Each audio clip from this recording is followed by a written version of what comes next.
Watch what sugar does to our belly. Sugar today is much different than it was in the 1950s. A few of the most common sweeteners used in food processing at that time were honey, molasses, and maple syrup, which are lower on the glycemic index and much healthier for your gut and waistline. But nowadays, there are many sources of sugar available. Corn syrup, rice syrup, barley malt syrup. These sugars can cause blood sugar to skyrocket. Today, food manufacturers love using them to sweeten processed foods and make enormous profits in the process. People know that there's something wrong. They're eating healthier than ever, and yet they're sicker than ever. And do you think it's stoppable through diet? Yes. Really? Yes.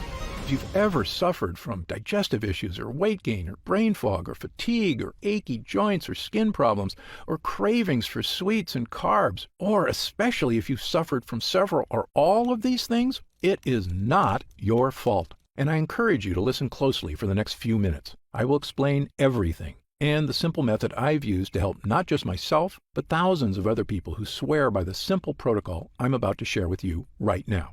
Again, my name is Dr. Stephen Gundry, and I'm a cardiothoracic surgeon and celebrated nutritionist living in Palm Springs and Santa Barbara, California.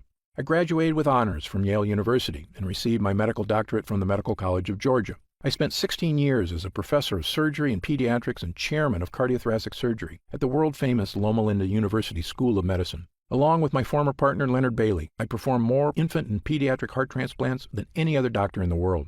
I'm the inventor of the Gundry retrograde cardioplegia cannula, one of the most widely used devices to keep the human heart alive during open heart surgery. I was one of the original 20 surgeons who tested the world's first artificial heart and one of the first to use robots in surgery. I've seen tens of thousands of patients with a spectrum of health issues, including cardiovascular disease, cancer, autoimmune conditions, diabetes, and obesity. But you may know me better from my appearances on shows such as Dr. Oz or interviews on news channels across America, or my online videos on health and wellness, which have over 50 million views. And according to my colleagues, this video is my most important video to date.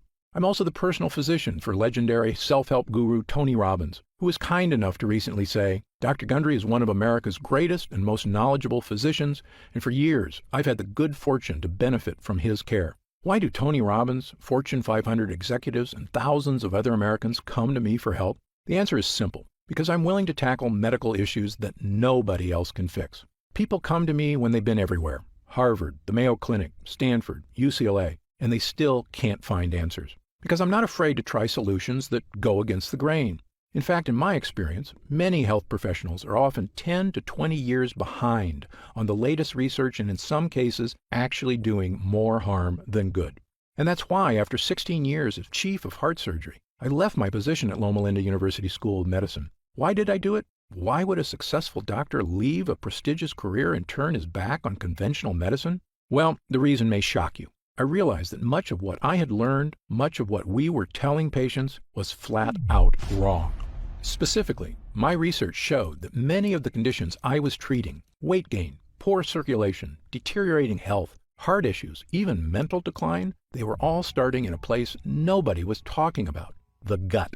My first hint that our intestinal tracts were far more important than people thought actually came when I was performing heart surgery back in the 1980s. Back then, I used to see a lot of people with plaque blockages in their arteries from years of smoking cigarettes. But usually, when we were bypassing the blockage, the rest of a smoker's arteries were perfectly clean. But as the years went by, I started seeing fewer smokers and more people with diabetes, high insulin levels, and obesity, which, as you may know, are all correlated with poor gut health. When we performed heart surgery on these people, it was far worse than the smokers' arteries. Their arteries were riddled with plaque blockages. We could barely find a blood vessel that was healthy. The surgeries, while successful, became far more difficult. I couldn't believe it. Literally, people who had smoked cigarettes every day of their lives had healthier hearts than people who were suffering from conditions associated with an unhealthy GI tract. So I began dedicating all of my research to learning everything I could about intestinal health. We all knew that poor intestinal health could lead to digestive discomfort, constipation, irritable bowels, and heartburn. But how could a malfunctioning gut lead to problems with your skin, your weight, your energy, your joints, your heart, and even your brain? Back then, nobody was asking the question. But today, thanks to years of research, we finally have the answer. You see, our GI tracts are very long. In fact, if you stretch your intestines out, they'd have more surface area than an entire tennis court. but they're also very thin. The lining of your intestines is actually just one cell thick, which is basically the thinnest thing that you can imagine.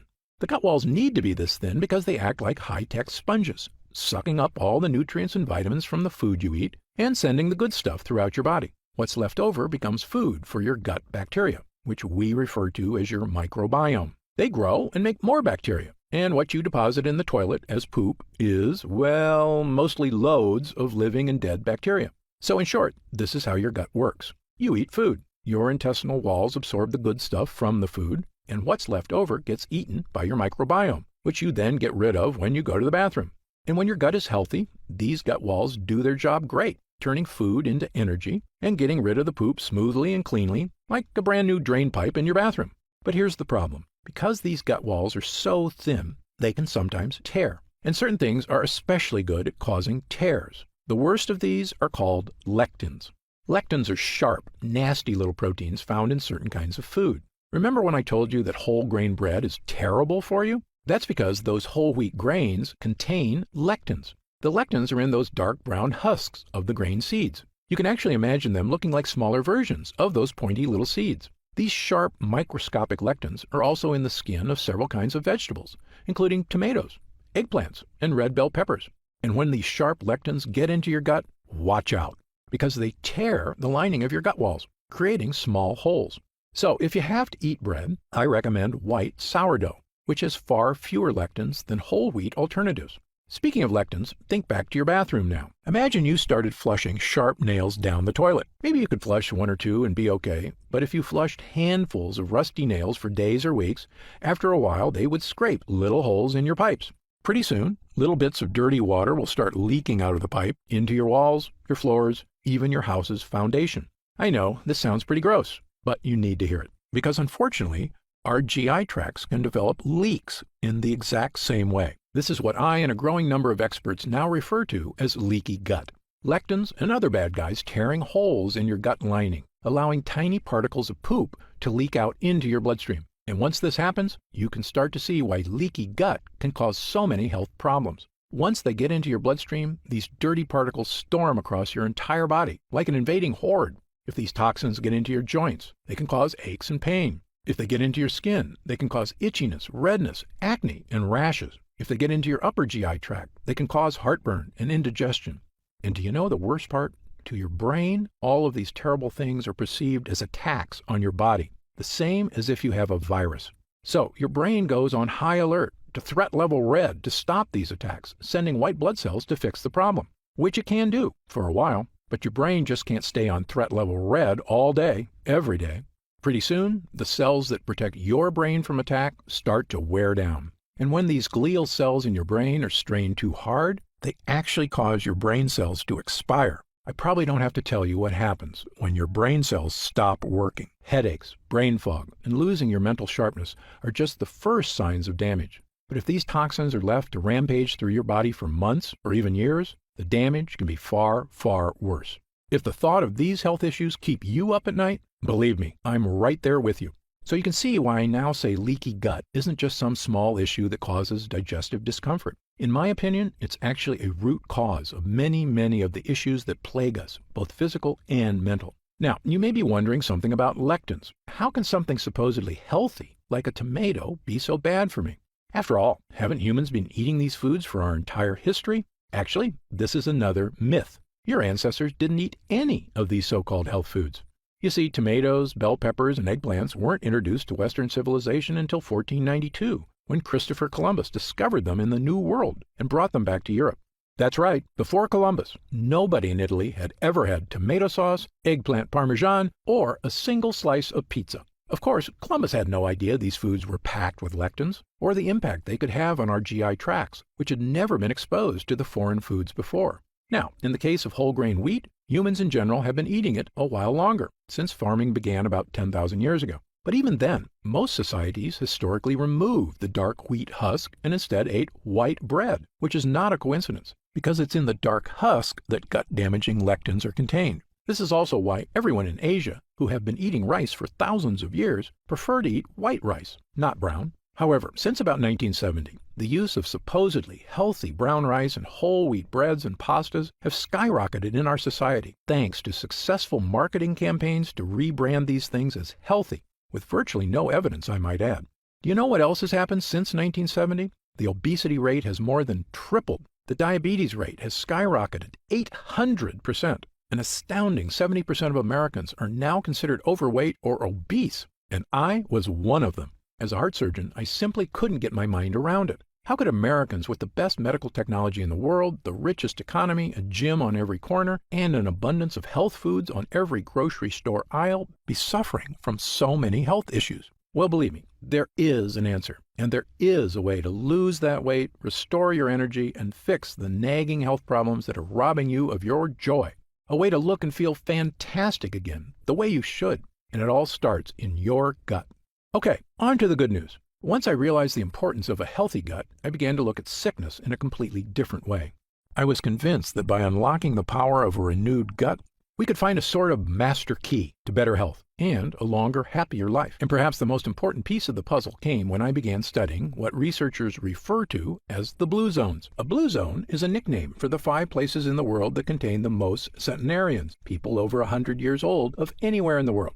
In these specific places, people not only live to be over 100, but they are routinely healthier, more mobile and active, look younger and have fewer wrinkles, and have dramatically lower incidence of disease than everywhere else on Earth. These locations are the Italian island of Sardinia, Okinawa, Japan, Loma Linda, California, where I once lived and worked as a professor at Loma Linda University, the Nicoya Peninsula of Costa Rica, the Greek island of Icaria, and in my research, I've identified 2 additional regions of super longevity: the Catavans in Papua New Guinea, and the residents of Acciaroli, a small town south of Naples, Italy. As you can imagine, researchers have recently become very interested in studying these places and figuring out the source of their incredible longevity. You might think researchers discovered these people are all eating the same diet or living similar lifestyles. Actually, the opposite is true. Just look at the differences. The Acciarolis eat fish and anchovies, huge amounts of rosemary and olive oil, drink a lot of wine, and eat no bread or pasta. Okay, so fish is good and bread is bad, right? Well, the Sardinians with extreme longevity live in the mountains, so they eat no fish, but they have goat cheese and goat meat and actually eat lots of bread. Now, the Nicoyan don't have fish or bread. Their staples include corn tortillas, beans, and rice. The Seventh-day Adventists in Loma Linda eat a lot of nuts and soybeans, and the majority of Seventh-day Adventists are vegetarians or vegans and have very healthy lifestyles. On the other hand, the Catavans smoke tobacco like fiends and eat huge amounts of taro root, which is a carb, and coconut, which is a saturated fat. Yet, they are very skinny, have never had a documented heart attack or stroke, and regularly live into their 90s, without medical care, I might add. You can see why researchers have no idea what makes these people live so long. They couldn't be more different from each other. But I was surprised to learn that of all the research people had done on blue zone lifestyles, nobody had studied one important area. That's right, their gut health. You see, my own research and that of others has shown that gut health is correlated